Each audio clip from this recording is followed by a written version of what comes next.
So back to the vision. The vision is all about better evidence, better outcomes, and a brighter future for healthcare and health across the globe.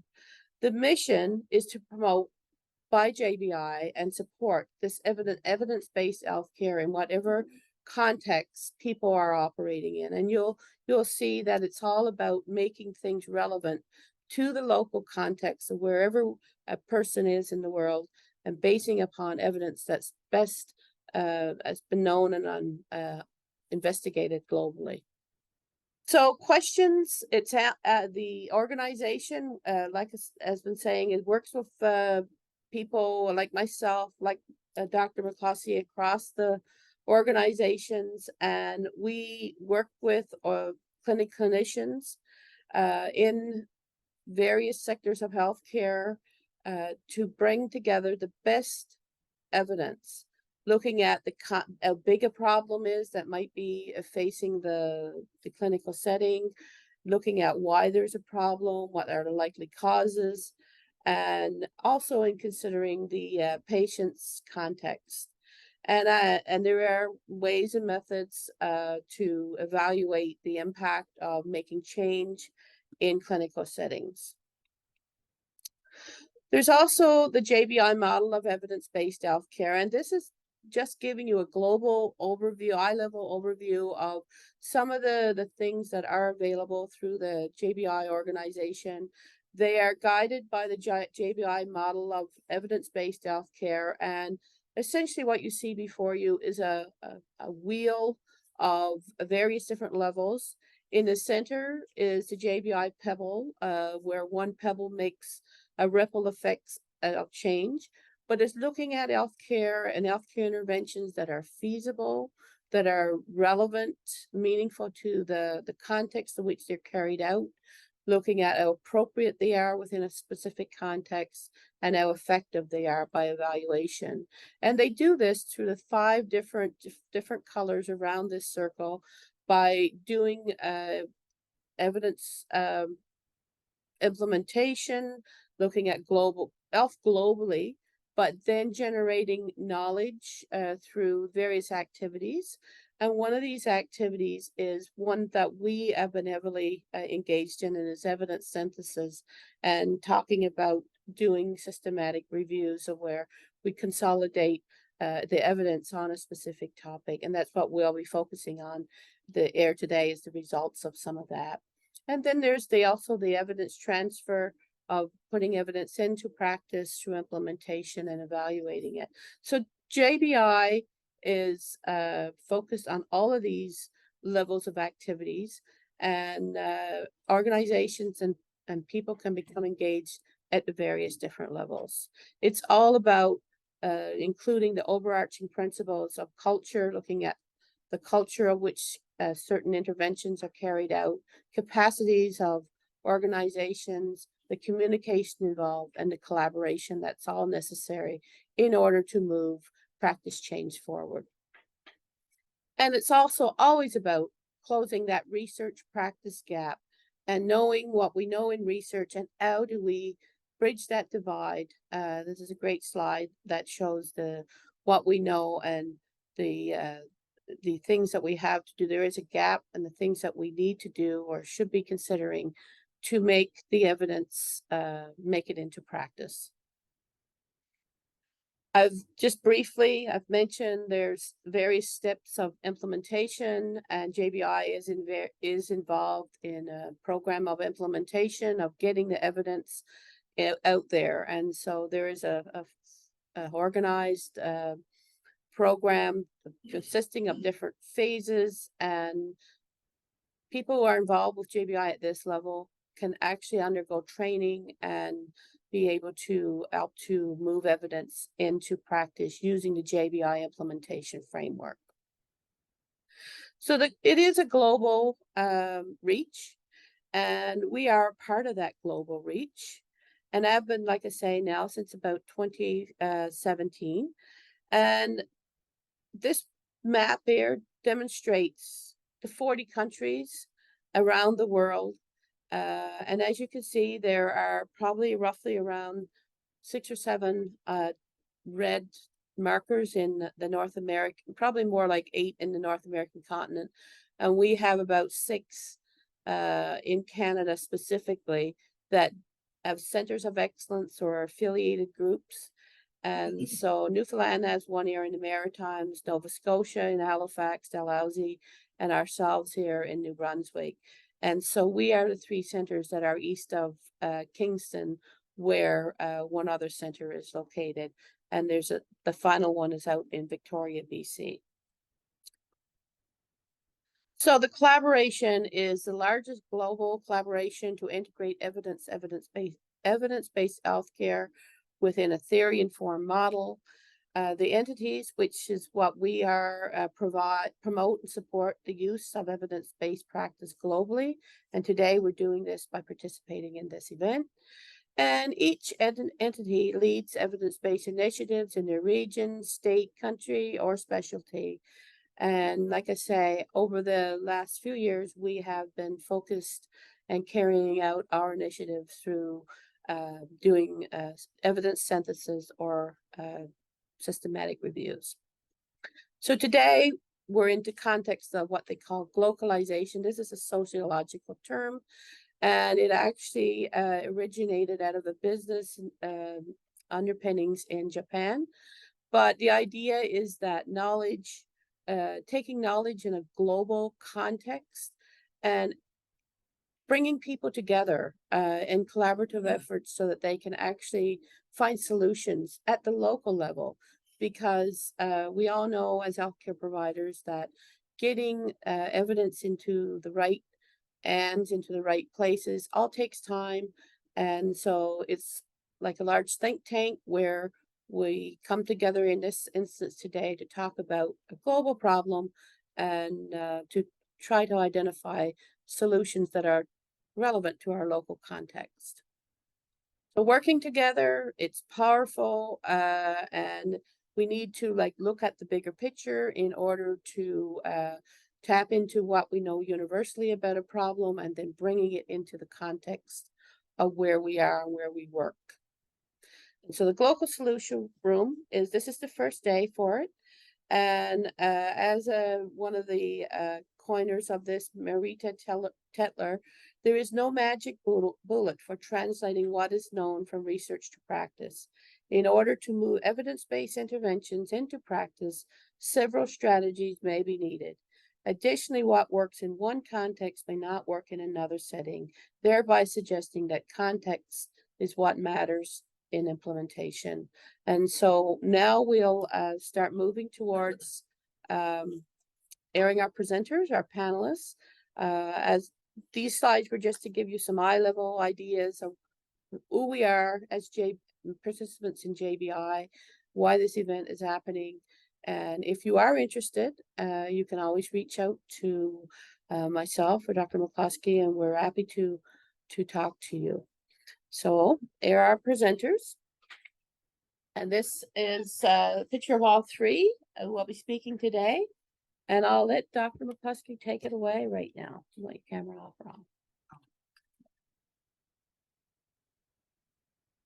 Well, hello, welcome everybody, and thank you for coming today. This is a topic that's near and dear to our hearts.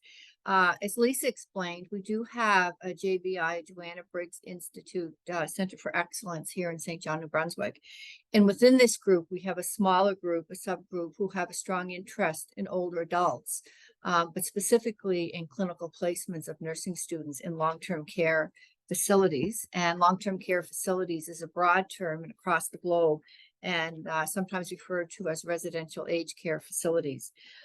So we all know, anybody that's here today to share in this topic is well known that the number of older adults across the globe is increasing at an exponential rate. And the World Health Organization, along with nursing agencies and education institutes across the world, we're really beginning to recognize that we need to prepare our students, future healthcare workers, to care for this older adult population. And part of that involves the inclusion of gerontological content in nursing education programs. The focus of our reviews were on undergraduate nurses, But the reality is it doesn't matter what type of nursing program you're in or what type of healthcare program you're in. You need to be adequately prepared to care for older adults if you're going into healthcare. So we all know that future nurses or future healthcare providers, regardless of where they'll practice or what their career aspirations will be, are likely going to be expected to care for older adults. So as health educators, as nursing educators specifically for us, there's challenges in trying to devote portions of our curriculum to this particular specialty. It's especially difficult for gerontological content because as a nursing specialty, gerontology spans the spectrum of wellness to illness in a variety of settings, and it also encompasses public policy. Other areas of nursing specialty are more specific, and it's easier to locate them into curriculum. Our curriculum in nursing education is already heavily laden. And so therefore, to find space in a curriculum that already has competing demands can be really challenging. We know from the literature that gerontology is not necessarily given the attention in curriculum as other specialty areas.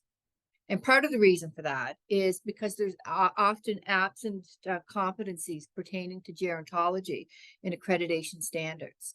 So if we're not forced to include the content, we may not necessarily do that.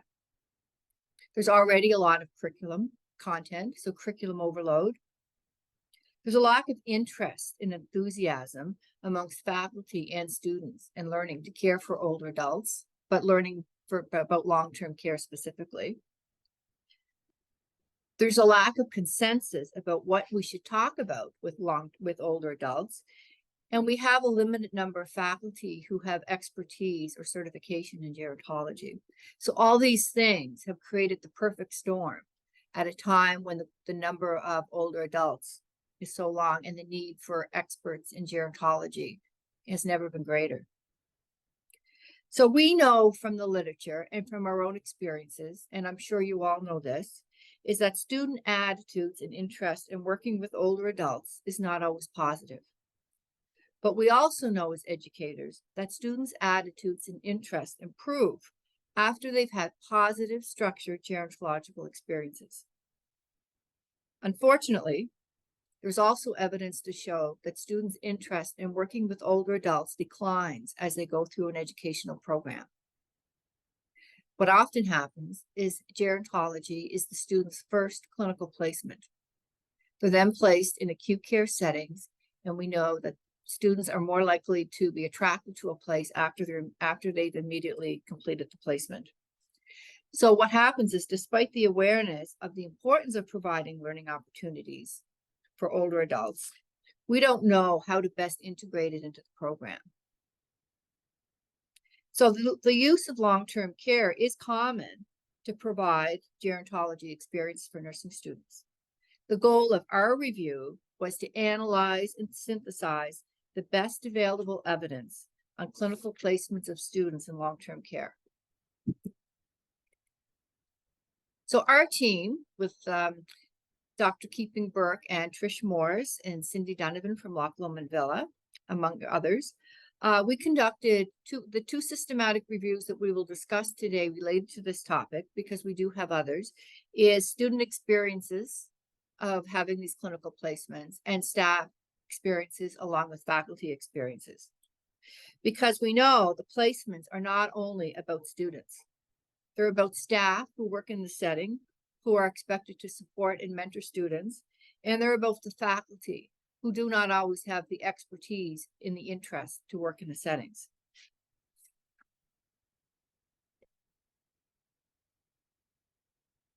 So like I said, we know that nurses do play a central role in caring for older adults all across the spectrum.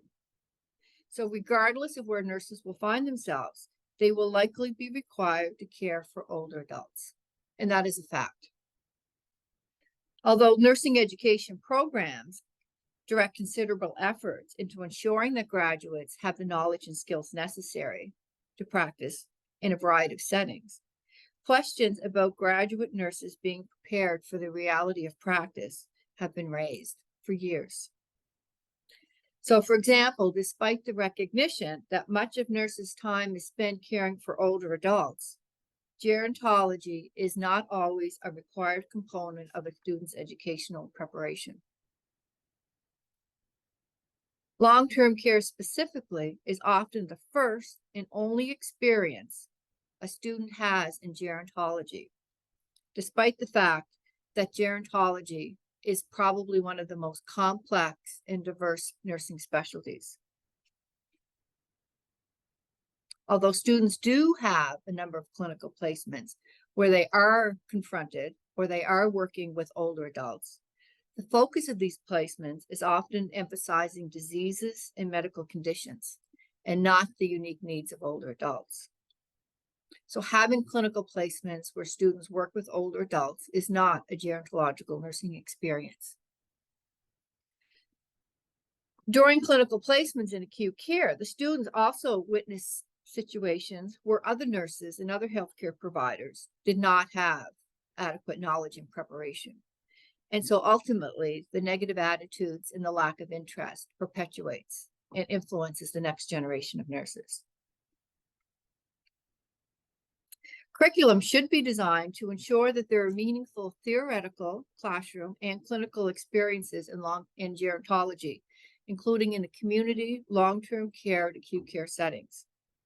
Those that are important to make sure that students master the wide range of competencies that foster interest and expertise in gerontology. For many students, clinical is the most important component of their nursing education.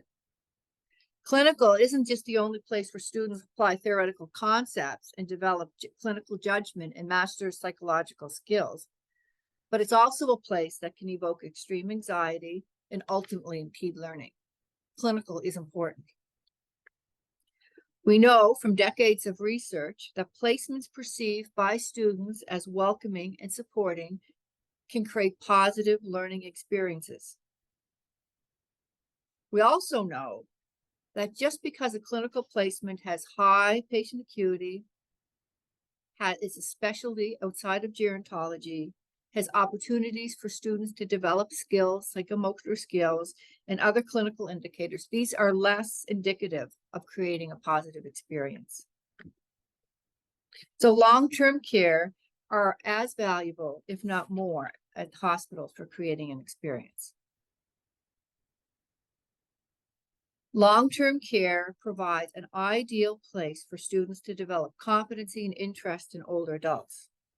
They allow students, and the research tells us that it allows students to develop therapeutic relationships with older adults in a setting that is led almost exclusively by nurses.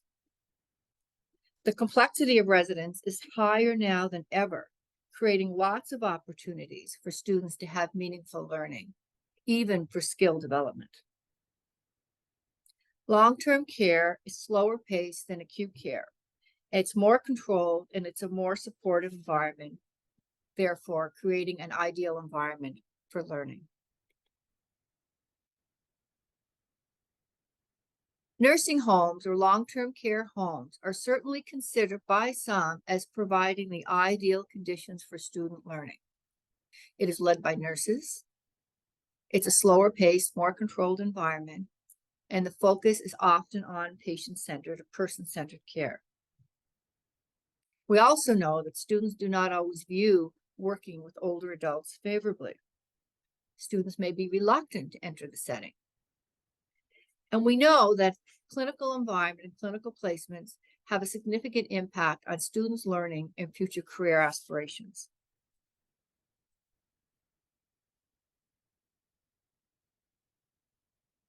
Even when the conditions of long-term care residents allow opportunities for students to have continued continuity of care, the slower pace is conducive to learning.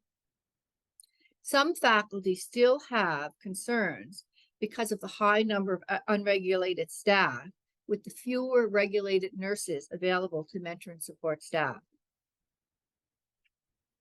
Some faculty are also concerned that there's insufficient opportunity for students to learn, to transfer skills from the classroom and to practice and master psychomotor skills. But we know to understand the clinical placement in long-term care is multifaceted. We cannot just look at students. We need to look at the staff who work in the home. We need to look at the faculty who are taking students into the setting, and we need to look at the clinical environment. And is it conducive to learning? So we use the JBI methodology, and I will just briefly overview this because we did talk about this at the beginning of the presentation. But using the JBI methodology, we conducted a comprehensive search of the literature. We have JBI provides a comprehensive, unbiased synthesis of existing knowledge on a selected topic. Given the explosion of knowledge over the past decade, it's almost impossible for clinicians, for teams, for educators, for staff to really stay abreast of what the knowledge is. So the systematic review sets out to retrieve and appraise knowledge, and it starts with a comprehensive review of the literature. We use comprehensive structured process using rigorous methods with the JBI methodology. The end product is to produce a product that is meaningful to end users, including clinicians, and in this case, nurse educators. So we did 2 systematic reviews, and the first systematic on the qualitative evidence, and we limited our search to the past 25 years, and we chose 25 years because this is considered the period that's most relevant to gerontological nursing and relevant to contemporary nursing curriculum. We looked at clinical placement in any setting that was identified as long-term, whether it was a residential aged care, a subacute facility, anything that was identified as long-term care, we included it in our review. So our first review, we looked at students. Students enrolled in diploma, enrolled, or baccalaureate programs. In our second review, we looked at staff. So I will focus on the first review. So this is our esteemed presenter, Trish Morris, who will be speaking next. And this is a group of our students who did a clinical placement in a long-term care facility here in St. John at Loch Lomond Villa. So what we asked when we were looking at the students' perspective is, what are the students' experiences with clinical placements in long-term care? What enhances or impedes the experiences? And what is the impact of the placements? Interesting, the concept of looking at students' interest or students' experience in long-term care is an international issue. When we looked at that, we saw studies from 7 different countries, with the majority of the work coming out of Australia. There's interest in all levels of students and all classifications going into long-term care. And again, because regardless of your classification in the job, you most likely will be working with older adults. And there's common challenges and opportunities, regardless of the type of student or the country. So what are the students' experiences? Well, long-term care, according to the students, provides them with opportunities to build relationships with residents. Unlike placements in other settings, students value the ability to see residents over a period of the entire semester. And this really allowed them to build relationships with the residents. However, students often operate at a very ideal level, and they can be disappointed when they watch things in the clinical setting, when they witness staff in the not being therapeutic or not necessarily building relationships with staff. So that could be very disappointing to students. One student said, "The relationships I built with residents was so much more than I could have ever imagined."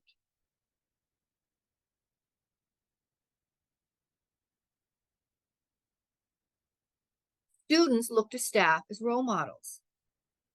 Students see the staff in long-term care as the unregulated care providers, those care providers that faculty often see as not being positive role models for students. Students note that in long-term care, staff actually make concerted effort to look out for each other, to help each other, and to support each other. This is not what we find in the literature in acute care. Seeing staff work together decreased students' apprehension and helped them to see what a team looked like.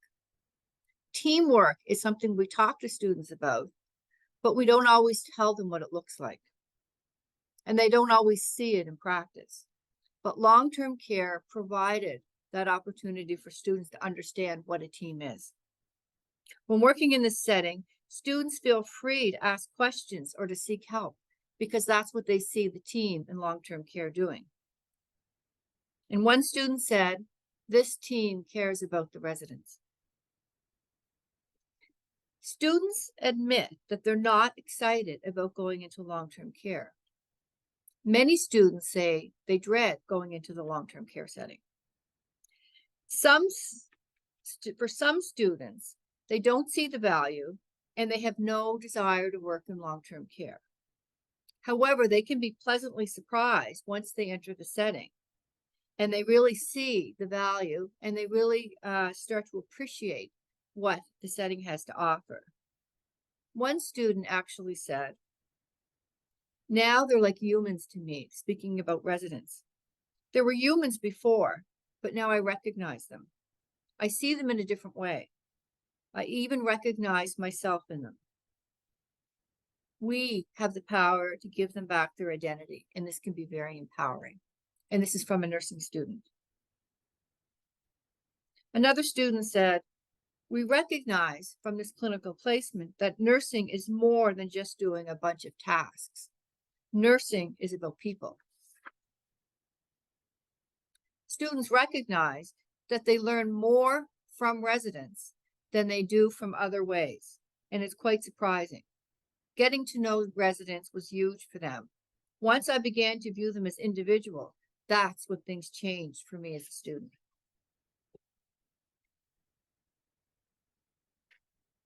The second synthesized finding was the evolving learning. Students did not necessarily feel prepared for entering the setting. And this is particularly true when students enter long-term care as their first ever clinical experience. They don't feel prepared, especially to respond to people with dementia. And for those who have long-term care as an upper level clinical experience, they're often overwhelmed with the workload. They don't have an assignment of 3 or 4 as they would in acute care. They're overwhelmed by the lack of resources in the setting, and they're overwhelmed about the role of the nurse and the high level skills that the nurse is expected to perform. One student said, "It's emotionally hard. We're not prepared to deal with the yucky and horrible stuff." Students often feel that because of their inadequate preparation to enter the setting, that they're actually annoying staff. Some students see it as a missed opportunity.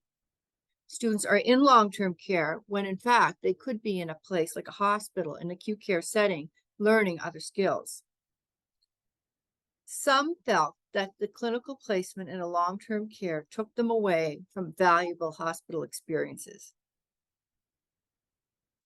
At times, some students even admitted that they were frustrated because they were forced to do things that they perceived were below the level of what a nurse should do.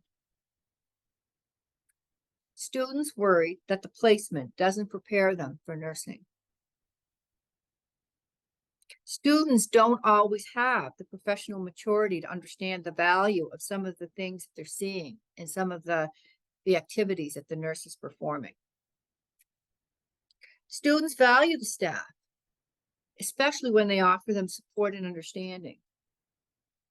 Staff had a huge influence on how the students perceive the experience. Staff can transform how the clinical placement is perceived. Likewise, faculty can have a significant impact on the students. When faculty are excited about the study and have expertise in the study, it can be a positive experience. However, unfortunately, the students recognize when staff are not interested in long-term care. and when staff are there to work with students and not necessarily because it's a long-term care clinical placement.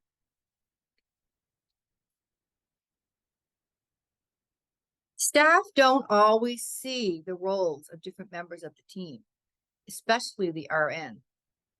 Staff often work side by side with unregulated workers and leave their clinical placement with little or no understanding of what the role of the nurse is. So when students look back and look at their career preferences or their career aspirations, they think about the role of the unregulated worker and not necessarily the role of the nurse. Although many students do enter long-term care reluctantly, with the proper mentorship from faculty and from staff in the nursing home, negative attitudes can turn to positive experiences. Without faculty who are perceived as being excited about the placement, and without staff that are perceived as being supportive, staff can have negative experiences. However, they can be positive as well with the proper supports. So one of the things that our review does highlight is that long-term care placements can be really complex from a clinical point of view, from an educational point of view.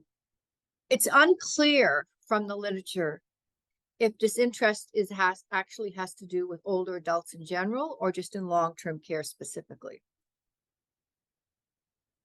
And despite the fact that older adults comprise the largest group and the group that nurses will likely care for in their future career, they still have many negative attitudes that must be dismantled.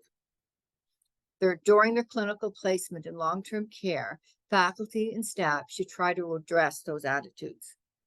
Faculty and staff in long-term care hold a critical role in disrupting the preconceived notions and can act as strong role models to students. Instructors and staff must confront the students' negativity in long-term care. The learning in long-term care, particularly for students at the beginning of their program, is not always visible. Students tend to be very tangible and look at psychomotor skills as opportunities. So mentorship is required in order to identify these opportunities. So look at things like problem solving, critical thinking, how to exercise flexibility, and how to respond to complex and diverse situations. These are high-level skills that take place in long-term care. Students need to be prepared and have comprehensive orientations before they enter the setting. So that despite the fact that our research, our systematic reviews span 25 years, there seemed to be the typical same approach to orientation. It was a one-day, students went into the setting and orientation was over. But I think we need to really look at that and revisit the preparation that we give to students and how we set that up. And again, with the higher level, students may need assistance to try to identify what the skills are in long-term care, because it may not necessarily be some of those things that are so obvious to a beginning practitioner.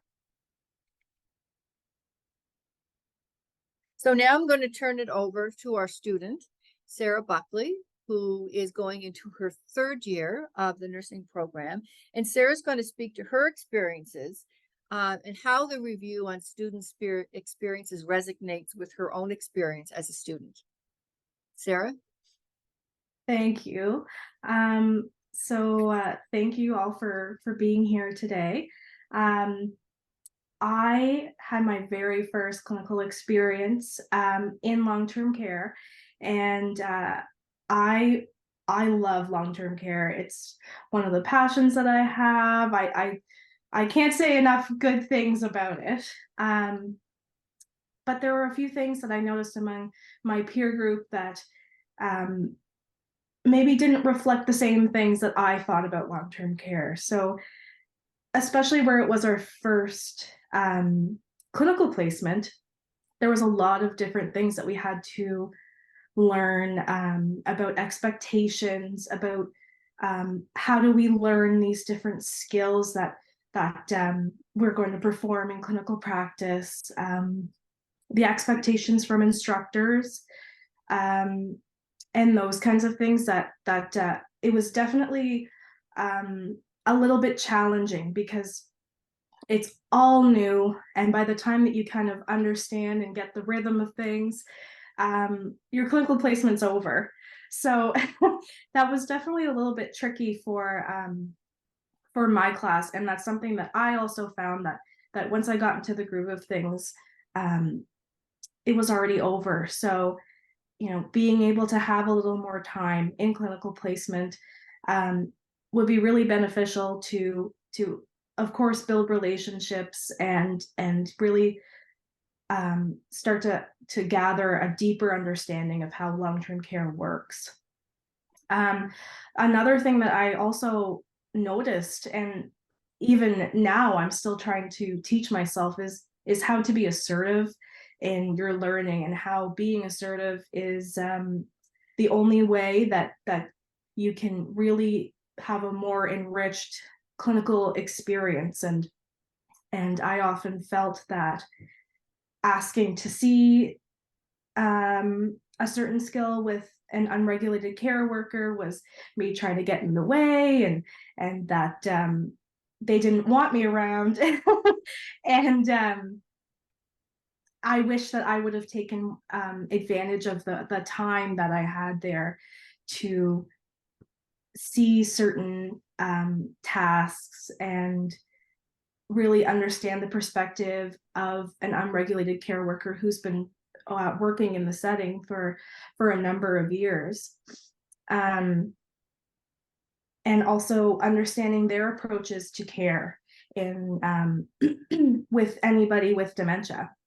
The approach to dementia care, especially among students, it's really just trying to figure out how to communicate with somebody with maybe a neurological issue, any kind of deficit, and that's really challenging, because before this placement we had never really had any experience with caring for people that had those kinds of medical issues, and it was really difficult to try and gauge what that resident might have needed, or what my approach should be so that they feel safer, and how do I de-escalate this resident and make them feel more comfortable.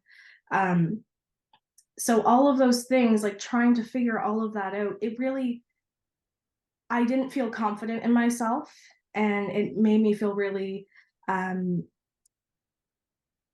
like I wasn't ready for the work that I was doing in long-term care. But I've since figured things out even more since my placement. So everything's good. It's definitely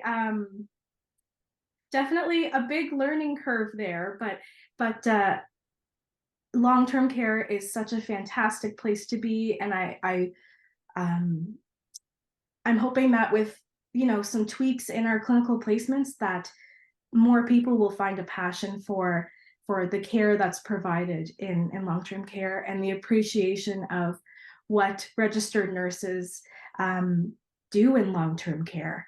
And the other thing with that is sometimes, because we didn't have such a big scope of practice, it's hard to get the context of what our job was by completing the same tasks as an unregulated care worker.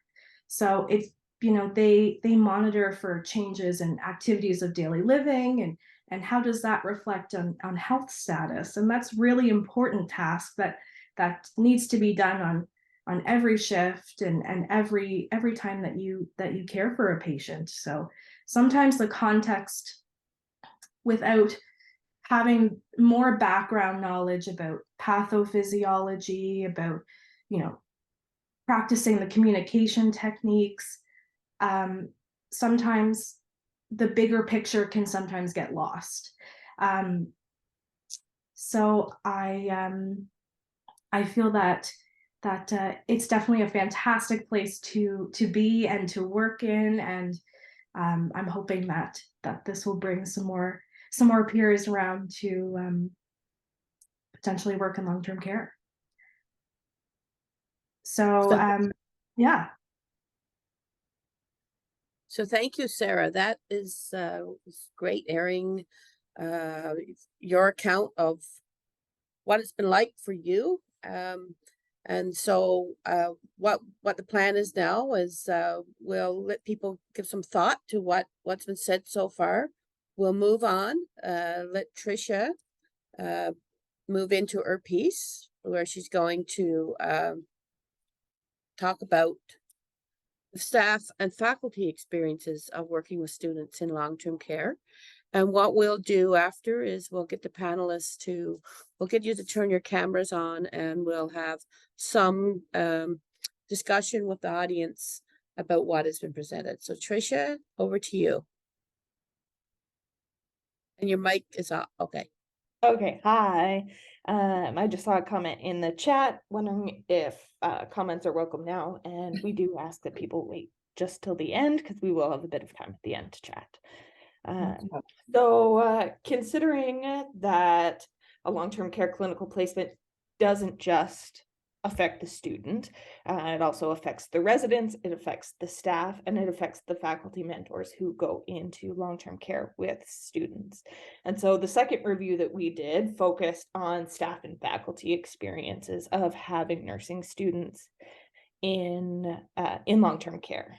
And I'll get you to advance the slide there, Lisa. So the research questions that guided this particular review were: what do faculty and staff perceive as the facilitators and barriers to student learning in long-term care homes? So what increased their learning and what decreased their learning, and according to faculty and staff? And how do faculty and staff facilitate student learning in long-term care facilities? So obviously we want students to have robust learning experiences. How do staff and faculty perceive that happens? You can advance. So by looking at all of the literature in the process that Rose introduced to you, we synthesized all of the findings from a number of papers to come up with a number of themes. So the first theme was enhancing the setting. Second was making it work. Third was rich learning. And the fourth was academic clinical partnership. So I'll go through each of those in their own. You can advance.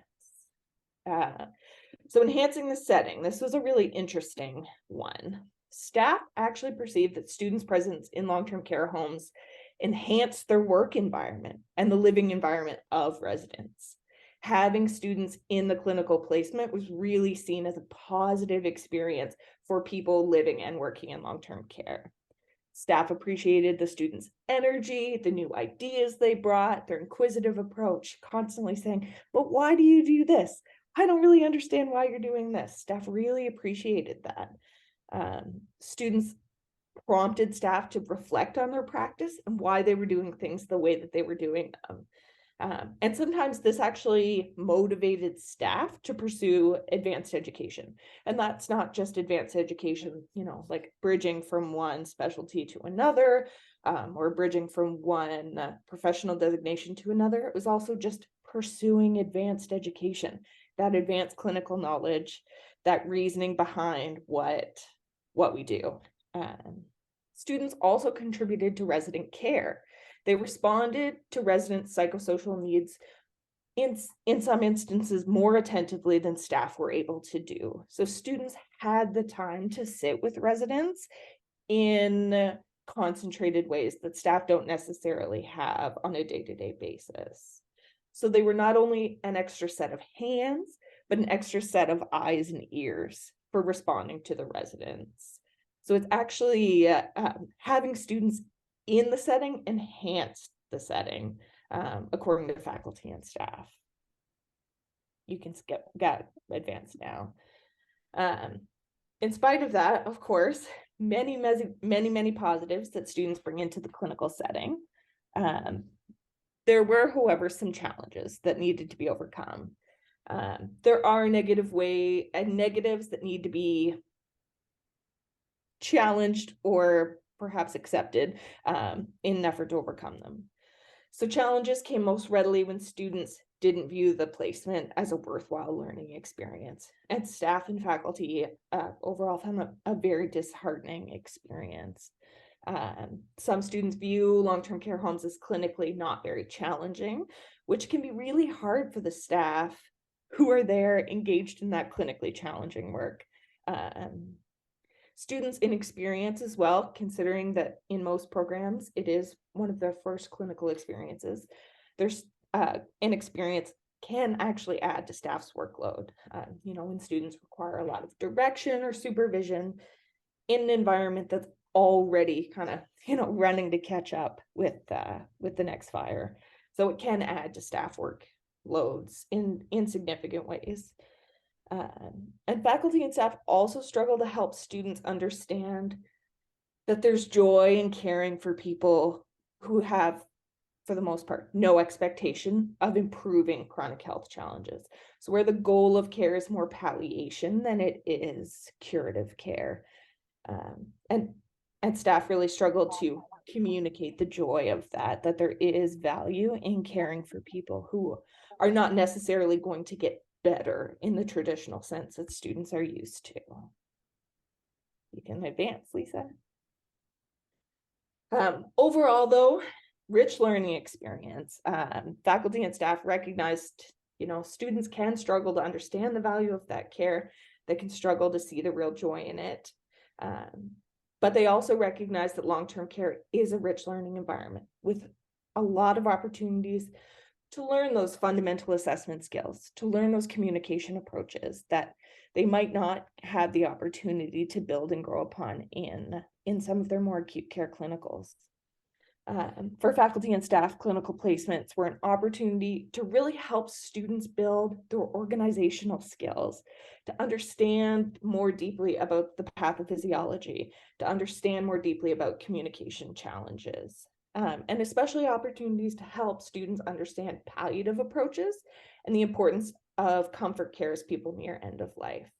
So overall, although there were challenges, long-term care is viewed by faculty and staff as a very rich learning experience for students. And so we need to capitalize on that and really promote those areas that long-term care does well, really engage students in those. You can advance, Lisa.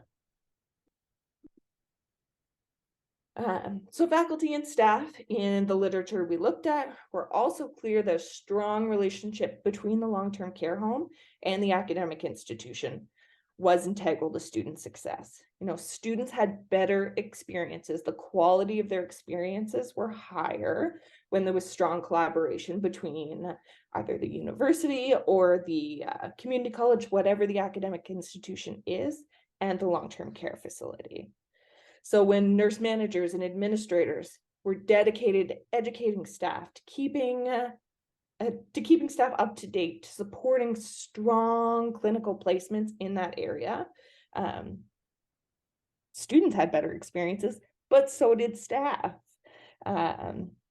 When staff were informed about nursing curriculum and objectives of the clinical experience, when staff had a really good idea of why students were there and what they were there to learn, both the students and the staff had stronger clinical experiences, had stronger positive associations with having students in the setting. And the staff are better able, or felt they were better able to help students transfer that theoretical knowledge that they're learning in classrooms into the clinical setting. So becoming partners in that learning process. Staff also identified that they needed support working with learners who experience language barriers or who are bringing learning accommodations into the clinical environment. So that was a big theme, is that students are coming with different learning exceptionalities that staff are not necessarily prepared to help students adapt and work in that clinical environment. So all partners in this, the academic and the clinical, need to work together to make students' placements a success, especially as our academic environment is changing and we are, luckily, accepting students who have different learning accommodations. So that needs to be taken into account in the clinical environment as well. And you can advance, Lisa. All right. Sorry. So based on these two reviews we did, we had a number of recommendations that we've made, all based on what we've read. So educational and clinical sites need to work together toward careful selection of nursing homes as sites of clinical learning. So in selecting a nursing home as a site of clinical learning, availability obviously of the site is great, but careful selection of, will this home, are we able to collaborate with this home? Are we able to collaborate with this learning institution in order to create successful clinical experiences? So less about availability and more about careful selection. We need to engage faculty with expertise in care of the older adult and passion for the long-term care setting.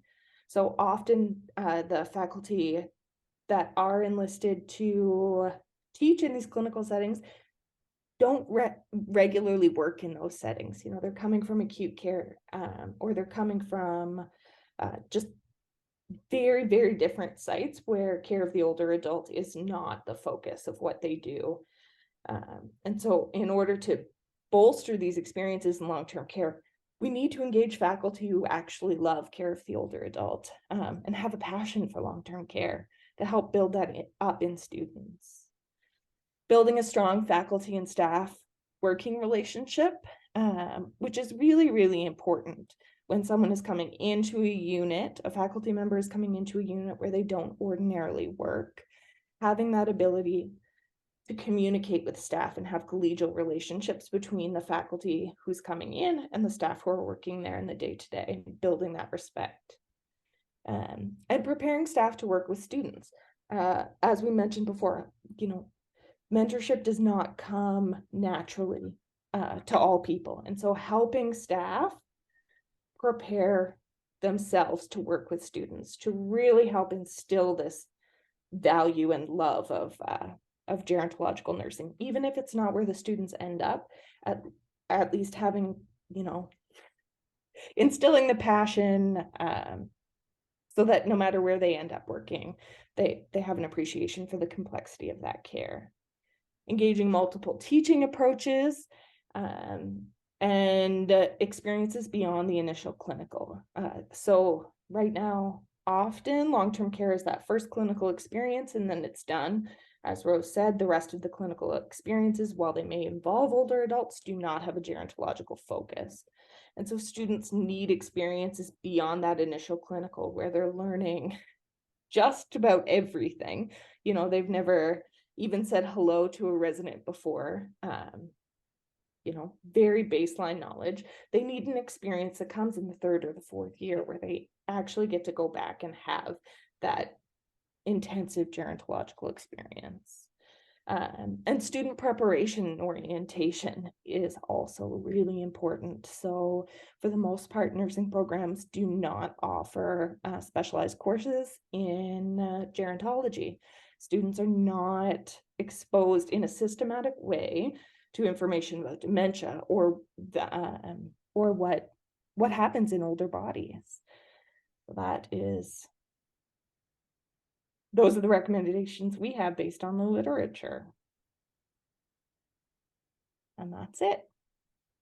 So thank you, Tricia, so much for taking us through this second review. I'm going to ask now that I'm going to put to the panelists to put their cameras on.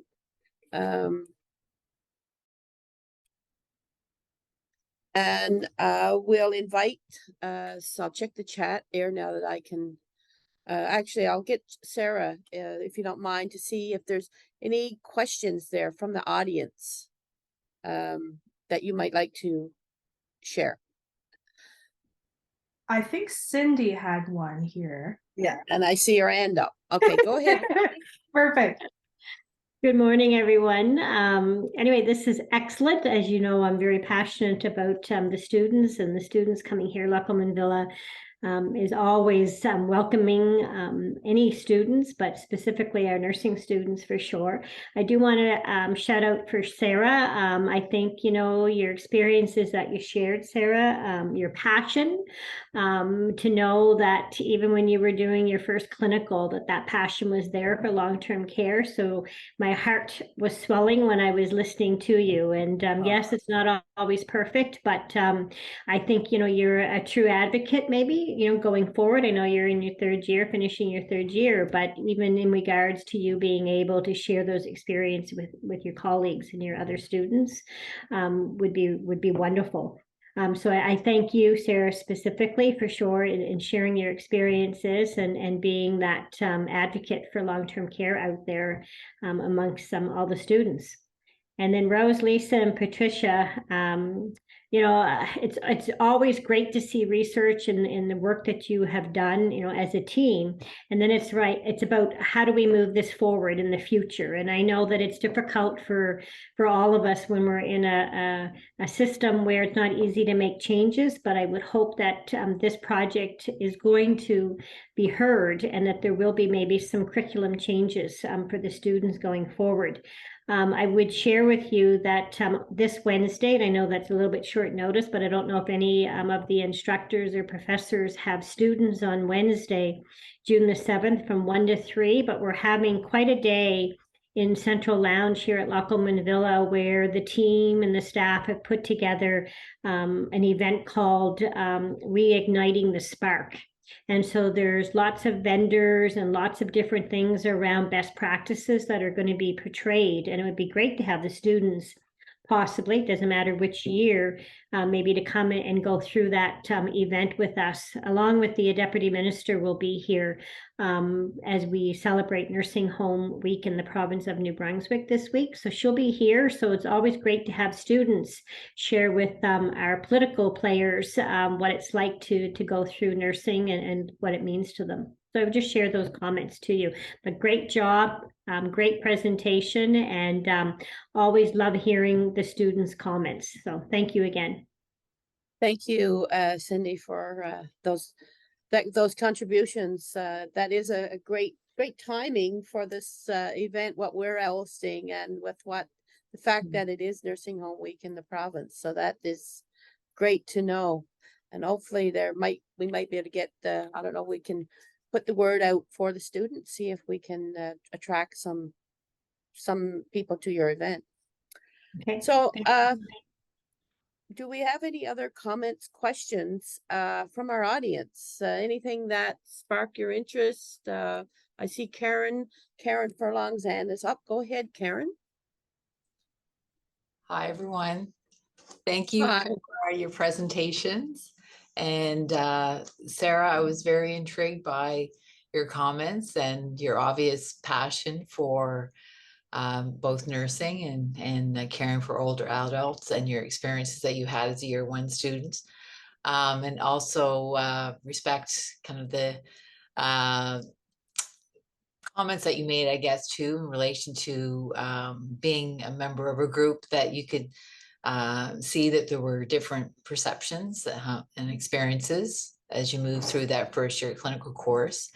My comment is really in relation to looking forward to curriculum, because it seems to be an underlying theme of what was being presented today about the need for change in curriculum. I mean, I can see some challenges too with faculty and the need for perhaps some professional development there as well. But I'm really interested in perhaps a little bit more discussion on the need to look at curriculum and provide students with an opportunity to revisit gerontology or come back to an additional gerontology experience in the later years of the program. It's certainly something that I've been interested in and developed in partnership with Tricia a couple of years ago, virtual simulation in relation to the RN role in long-term care that addresses some of the things that Sarah was talking about in regards to scope of practice and the limitations there when that experience occurs in year one. So any thoughts? I'm not sure if Rose or Lisa, perhaps just within our own program, but looking more broadly across the country, what's would you propose, or what are our next steps in regard to curriculum? I can answer that. As you know, it's really difficult to get any specialty into a nursing curriculum, and there's so many competing content to get in there. The first place really is to address it with the accreditation bodies. And we do have in this province, in New Brunswick, we do have new entry-level competencies. And for the first time, it's very specific to older adults. There's a number of those. So I think we will be forced, which is unfortunate that we are being forced to recognize this as a content area that we have to address, but it is something. And I know in Fredericton, they have developed, Trish is leading that content. And you can talk to that better than I, Trish, but they do have a required gerontology course, and they are having a certificate in gerontology as well. And hopefully on our campus, we will follow their lead at some point. The other thing, in some programs, not necessarily in Canada, but in the literature that we did review, there is something called student-led wards, where students are actually, upper-level students actually take the leadership role on the units. There's other models where upper-level students are responsible for first-year students. So the upper-level students would actually make up the clinical assignment. They support students. They provide feedback. They work, so there's lots of different models out there, but I think what it does require is for us to really pivot and look at things a little differently. We can't keep doing the same thing and expect a different outcome. Exactly. Oh, thank So you. Trish, do you want to add to that? Because you're, I did speak to the program you're developing in Fredericton on your campus. Yeah, sure. So right now it exists as one course. It's care of the older adults, and it is the theory course that coincides with students' long-term care experiences, which it's only been 1 year. And so I'm interested, obviously, in growing it. But students did report having a more in-depth experience in their clinical placements, having stronger knowledge going in. We often get stuck in this idea that because students are only in first year, they can't appreciate the scope of what RNs do in long-term care. And I think that's a very old mindset. We need to get out of that. Students have the appreciation that we give them. So if we prepare students to enter into long-term care with a higher level of skill, then students are going to be able to do more in that clinical setting. And that's, students they're brand new, and we have to appreciate that, obviously. But, gone are the days where entry to practice is just, it does require a certain amount of clinical judgment now, entry to practice. And so we need to start building that clinical judgment right in the first year. And so I do think students went in with a higher level of knowledge than they have in previous years. And that was definitely reflected in their concept maps, and it was reflected in the nursing diagnoses they were coming up with. And in future years, so next year, we're actually going to have some clinical and course-based crossover where students have a task to do in clinical that they then bring back to the theory course to discuss. So for instance, they would in 1 week go and look at what is on the list of doctors for the doctor or the nurse practitioner and come back to class and discuss, why is that there? Whose scope is this? What assessments might have been involved in this? And so actually having that, some of the discussions that the RN in that situation would have, and really deepening their experiences of the clinical environment, even if when they're there, they can't make decisions that an RN would make, they're at least looking at the decision-making process that RNs there are making. So I find it really exciting. Students are really excited about it. Yeah. There are all kinds of things that I wish were just, even in their acute care course, they're learning about what a fever is, but I don't want any students going into long-term care and thinking, oh, they don't have a fever. It's 38.6, and until it's 38.6, it's not a fever. Absolutely not. If you have a fever 38.6 in long-term care, you are in true trouble and you have not recognized it. you recognized it much too late. So, you know, there are things like that that need to be incorporated into regular curriculum of, you know, this is not a fever in older adults. A fever starts much earlier in most older adults. You know, 2 points above where they normally are is cause for concern, that kind of thing. So there is some work, I think, to distributing it throughout the rest of the program as well. But it's a good start to have a course.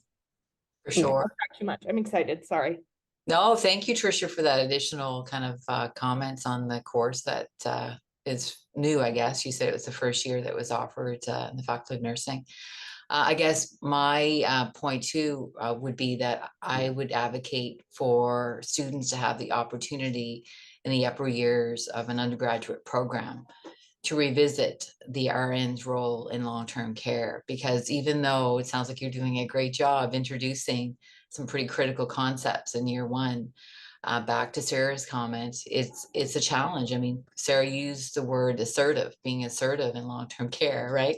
Even when you think about those experiences and how, I don't think you use the word hesitancy, but you could see from your clinical experience, it's a need to develop your leadership capacity and think about where you could go even in year 3 if you went back to that setting, and what you'd be able to do or appreciate as far as the RN's role with those additional experiences.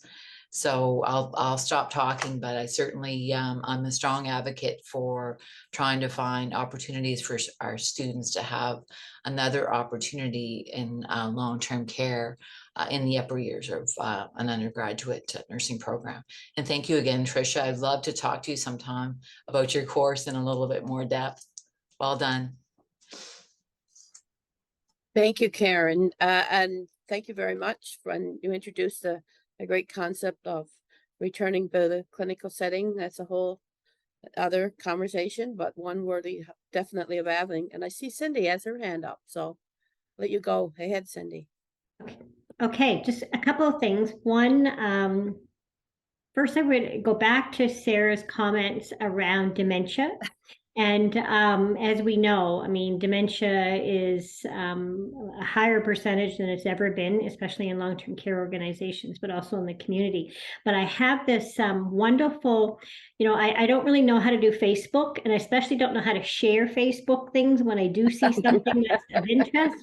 But I managed to share to myself so I could get it on my email, this wonderful document around it's a person, you know, if I have dementia, remember that I'm here, that I'm still a person. But anyway, there's about 28 different points, and I'm going to send it to each one of you, because again, I think to provide that to the students, I think I actually provided it to the hospital the other day, because I think we forget when a person that we're caring for has dementia that they are still a person, but there's things that we need to realize when we're actually caring for someone with dementia. So I will send that off. Maybe I'll email it to you, Rose, and then you can send it off to everybody. Sure. But my second comment, you know, when I look at the participants, you know, it saddens me that we don't have 150 people on this call, because again, you know, how do we get people to understand how important this topic is? So I'm going to propose to all 4 of you is that for any nursing homes that are taking nursing students, I think they have to see this session with you. I think that's something that I think should be played for when the students are going into that nursing home, wherever it might be across the province. But they should listen to this study, and they should listen to the students' comments that they've shared with you during clinical. But I think it would be really worthwhile for nursing homes to actually be part of making sure that they see this webinar. That's it. Thank you, Cindy. Thank you, Cindy. Sounds like a wonderful idea, and maybe something we can certainly work on and do. I'm sure that, you know, the need is definitely there, and like you say, for how big a problem or issue this is for our future and everybody now and coming into nursing, it would be great to reach everybody with this message. Yeah, for sure. Thank you. So I see Sheena. Go ahead. I see your hand is up. Oh, you're muted. Hi, everyone. Sorry about that. Thank you for doing this today. I'm really enjoying listening to all of you. Tricia and Karen and Cindy, I've been in complete agreement with the things you've been talking about as far as students' ability when going into a first-year placement, and also revisiting what the role of the nurse, the particular nurse is in perhaps an upper level course, perhaps in third-year placement. I've worked in long-term care for virtually my entire career and understand the value of the older person and the nurse's role in their care. And I think it would be, I definitely echo what Karen and Tricia and Cindy say about the needs in the curriculum and practice for nurses. And also, I also agree that it would be really important for the nursing homes that are participating in placements to understand what exactly it is the students are understanding at this point in their development, and how the nursing home can support them through that in a better way. I think sometimes perhaps we get used to doing things a certain way and we forget about the intent. And I think that we could be missing a big opportunity with students if we're more focused on that. So thank you all for the work that you do in long-term care. It's definitely a passion for all of us. Thank you, Sheena. And I just want to add a couple of things. So if there's anybody out there who is an educator who's taking students to long-term care, another review that we did conduct was teaching strategies that have been used in long-term care. So if anybody's interested in that, and Trish, Lisa, and I are also this summer hoping to complete a paper, a manuscript, which is other teaching strategies that we've used and we found effective in the setting that wasn't captured in our review. So there's certainly lots of resources. So if anybody's interested in any of those materials about what you can do to enhance the experience, please reach out to us. But the other top thing that I want to bring up is just the role that staff play. Oftentimes in education, when we're setting up clinical placements, we meet with the director of care, we meet with the CEO, and we talk about what the placement is and what the objectives are with the students. But that information doesn't always get trickled down to the staff, who the nursing students are working side by side with. But yet it's those frontline staff that really are the ones that have the potential to have the greatest influence on students. You know, our review showed that staff don't always understand what their role is. And sometimes staff are very intimidated by students, particularly students who are in an undergraduate and a university program, because these students, even though they don't have experience in the clinical setting, already have more education than they do. And also they recognize that the students are in nursing programs. And so they look at students sometimes as their future supervisors. And we know that that can have a really strained relationship. So sometimes the staff don't know what they're supposed to do with the students. You know, am I allowed to talk to the student? Am I allowed to support the student? Do I stay in the room when the instructor shows up? What is the outcome of this? What are we trying to accomplish here? So we just need to really bring down and meet with the staff and really understand, make sure the staff really understand what role they can play and the value that they bring to this. You know, we often say that long-term care is not an ideal setting because they don't have enough regulated staff, but the staff that are there are more than qualified to help the students, and in many ways more qualified than we are as faculty.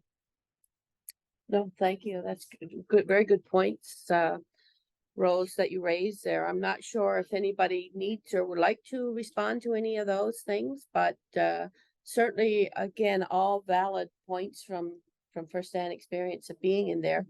And you know, role clarification and all of those things came through in the reviews. So certainly, definitely areas we can that need to be addressed and kept in mind when faculty or staff are with students in the clinical area. So I'm thinking maybe though I noticed that I'm not sure, Ali, if you did write a question in the chat. Thanks, Lisa. You folks I'll have let you go answered- ahead. Yeah. Yeah. Lisa and Rose and the students really enjoyed your presentations today. And as I said, I'm a quantitative researcher, so fascinated with the qualitative research world, and volunteered at the Loch Lomond Villa, and I bring my 13-year-old right there. It's a fabulous experience, I should say. It's basically my child has no understanding about elderly individuals. So here is a beautiful setting, and where the interaction played a greater impact on my child as well as me is we sit and talk about what happened on Friday during our 1.5 hours of volunteership. So it's basically a reflection, and we are sharing that with my husband at the dinner table. And we talk about lots and lots of scenarios. So I felt my 13-year-old is speaking more and reflecting and is able to share valuable thoughts just based on that 1.5 hours of experience with the older folks, as well as with the staff. What I value is in a setting where somebody is coming with absolutely no knowledge, no experience, and a younger person is able to learn so much during those interactions with the staff, as well as with the older folks. I think educating or preparing our staff and making them, empowering them as mentors for our students by kind of like creating what are the learning outcomes that we want our students to have, etc. Sharing that kind of information and also making them feel empowered that they are great mentors as well, may be a mechanism, and kind of having that mentor-student match would be a great way to go as well. So thanks so much. And Trish and I also develop modules for frontline staff in nursing homes and long-term care homes that will help the staff and help them become mentors and to recognize the important role that they have. Even things, we have question prompting lists. So if a staff walks in a room when a first-year student is doing a bath, these are the questions that you can ask the student. So those things, it's not that the staff don't know the information, but it's so much a part of what they're doing. It's hard for them to go back and to ask some of these questions about why are you doing this, or what is another way we could do that. So we do have questions that would guide staff as well when they are having these interactions with students. So there are lots of resources again, and that's the purpose of this event, to try to take some of this research that we've done and put it into practice. Beautiful. Thanks, Rose. Because it's not just about getting the student, it's really trying to support the staff to help the students. Sorry, Trish. No, that's okay. I think, Ali, you hit on it precisely when you said that staff need that empowerment. The focus of the mentorship teaching is not, to teach students, your role as a resident attendant is not to teach students how to be an RN. Your role is to teach them how to care for these residents well. And that's something that they're very, very, very good at. They are resident champions. They know them best. And so, having that, sure, this could be your potential supervisor someday. They're not going to end up being a resident attendant like the person who's mentoring them. But that resident attendant knows that resident best. Absolutely. They are the core of the care.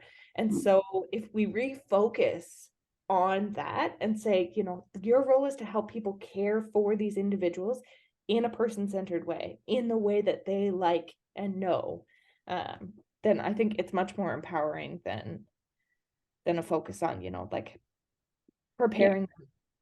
They're not preparing them to be resident attendants. They're preparing them to care for residents well. Very well said. Thank you. So I thank everybody. I don't see any further questions in the chat. I don't see any other hands up. One last chance. If there's anything last minute things to say, but I would like to thank everybody for coming today and participating in this worldwide, one of the sessions of the worldwide events that happens every year in June. And so we are one of the first to kick off the gLocal Solution Room out of Australia today. Today is the first day. And so I've been asked if possible, and then it's up to you, they would like us to take a picture of our event. Well, we're not all together, but we could, if you're willing. If you're not comfortable with that, that's fine. But if you're willing to turn on your camera, and I can do a screenshot, and you can take that as well, Rose, just in case. And I'll give everybody a second, and I'll print the screen, and we will see our participants on screen somewhere, maybe in Facebook. I don't know, because they do spread stuff far and wide. So anyway, Sarah, I'm wondering if you mean to have your camera on. Oh, looks like you're signed in twice. Okay, that's fine. Okay, here we Do go. a snippet, Rose, of the, you might get a better. Everybody say cheese or smile. Smile. Okay, I got it. Thanks. Thank you very much.